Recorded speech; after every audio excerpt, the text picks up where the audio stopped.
Frank is sitting in his bedroom trying to relax and is scrolling through TikTok to zone out. Life has been super hard recently. Frank is a millennial with a close friend group. Some are married, some are single. Recently, the friend group has been experiencing turmoil. One of his friends is going through a nasty breakup that is putting a lot of strain on the friend group. Another recently passed away after struggling silently with mental health issues. Why didn't they share their struggles? We trust each other, right? And another friend works for a politician in the midst of a campaign and is struggling to leave work behind when they hang out. The world seems to be in a constant state of chaos. The ongoing wars between Russia and Ukraine, Gaza and Israel, some even call this one genocide. All the other proxy wars, continuing spread of viral diseases around the world, people spewing hatred at one another, and a cost of living that continues to soar have all been stressing poor Frank out. Frank is getting by, but feels overwhelmed by the various stressors in his life and just needs a break. His church, usually a source of comfort and camaraderie, is preparing for their annual stewardship drive. Frank isn't sure he can handle this one more thing. He usually changes the radio station when NPR's fund drive is going on, because it makes him feel guilty. He does what he can and gives when and where he can, but money is tight. Student loans, car payments, gas, attempting to save money to maybe one day buy a house, fund money for time with friends. The paycheck goes quickly. And now the church wants him to commit to giving more money this year? And to what end? Where's that money going? Frank needs to see and feel where this money is going in order to make any commitment to give his hard-earned and limited resources away.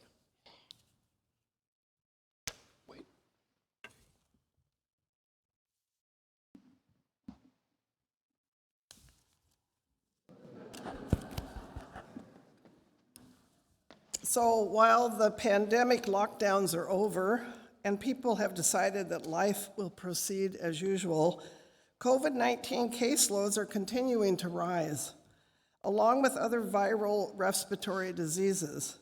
Hospitals are seeing an influx of people being treated for all these amongst children and the elderly populations. This is Valerie Gerst reporting from Olympia for NPR News.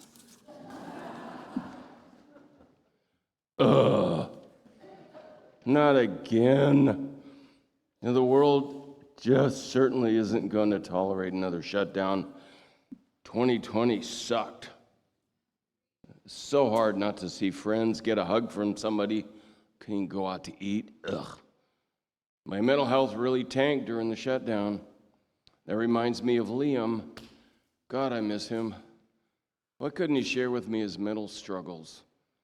Why do you have to suffer alone? Wonder how the pandemic and the shutdown impacted his mental health. It didn't help him.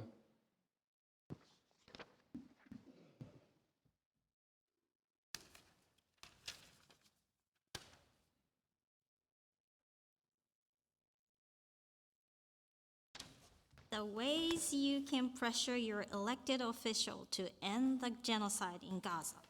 1. Use congressional power to get a permanent ceasefire. 2. Stop more aid to Israel and demand arms embargo now. 3. Open all aid access routes to end the forced starvation. 4. Deploy U.S. hospital ships now to save the dying. 5. Vote. Man, I don't know what to think.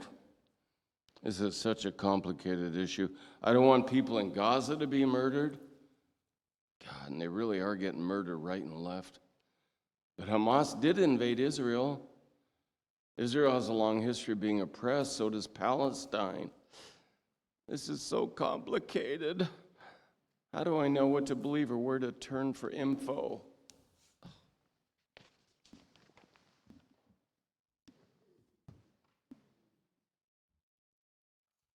Everything you need to know about tomorrow's NCAA Men's Championship game in Glendale, Arizona.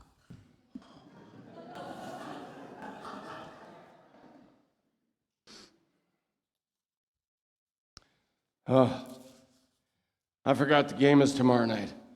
Let me call Luke and Ben, see if they want to watch the game.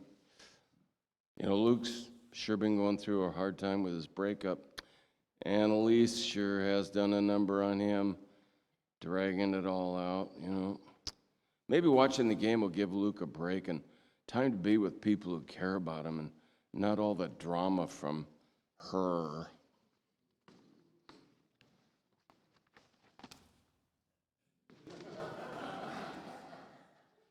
Well, guess what?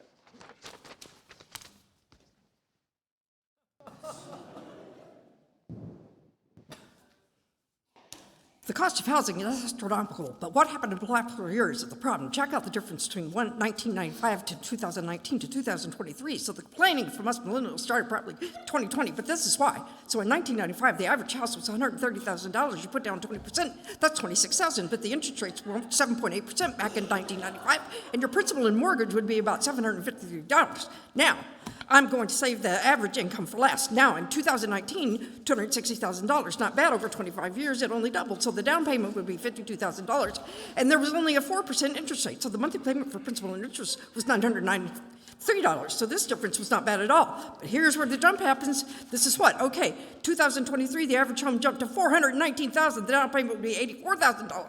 The interest rate was similar to 1995, which is 7.24%, but that would leave you with a monthly payment of $2,283.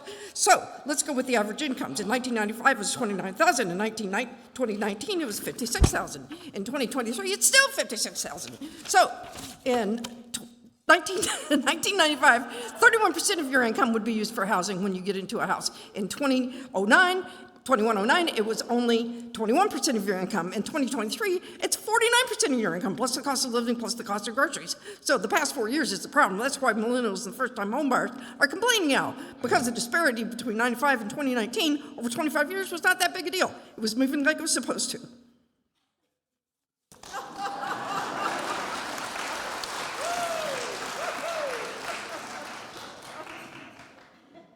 Info dump. Oh, God. I feel that. How am I ever going to afford a house? I mean, I'm getting by. I can afford all my bills, but I'm not putting much into savings each month. Paycheck goes poof. Maybe I'll find somebody rich to marry. Ugh. That reminds me, church is getting ready for their stewardship drive. They're going to want me to pledge more money. What money? The money towards the down payment on my house? I can't even handle it when NPR's fund drive's going on. At least NPR tells me where the money's going, you know. I can see the value of that, but why should I give to the church? What's the value? Where's the money going? Well, I'm just going to read TikTok.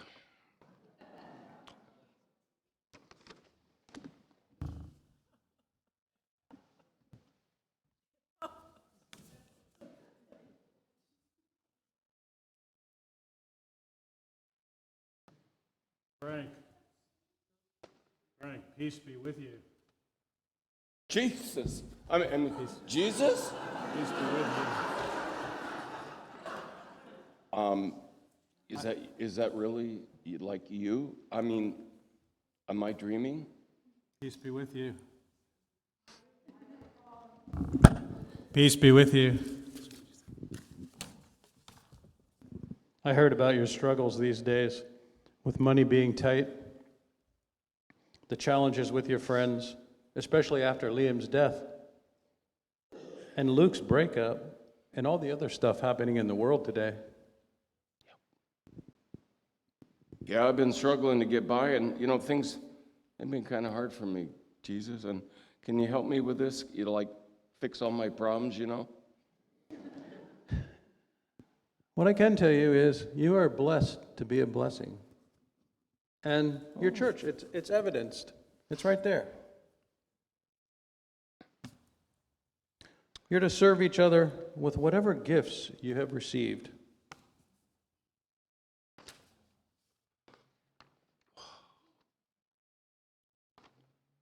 Like, really? Absolutely. Frank, it's not complicated. Think about what your church does. Your church has a passion for mercy and justice, advocating for the climate, people experiencing hunger, and the LGBTQIA plus community. The money isn't just going toward a building and staff. These are vehicles to fund ministry. Without a building, would your church be the hub of the community that it currently is? Think about all the people who walk through the doors that aren't members. Your financial generosity impacts them. Wow. And the staff, they're kind and reassuring. Don't they help you? Yeah, hadn't thought about it that way. Wow. Tell me more. Yeah, I think you're starting to see my point. The staff's about embodied ministry. They exist at your church to enable God's ministry to happen through you. Your financial generosity helps to make that possible, Frank. I am really beginning to understand. Thank you, Jesus. Absolutely. The worship services are the food for your soul so that you can be reminded and filled with my love before going out into the world each week. Then I think I know what I'm going to do. Thank you. You've seen and you have touched. Go and believe. May you inspire others to believe as well. Thank you, Jesus. Appreciate that.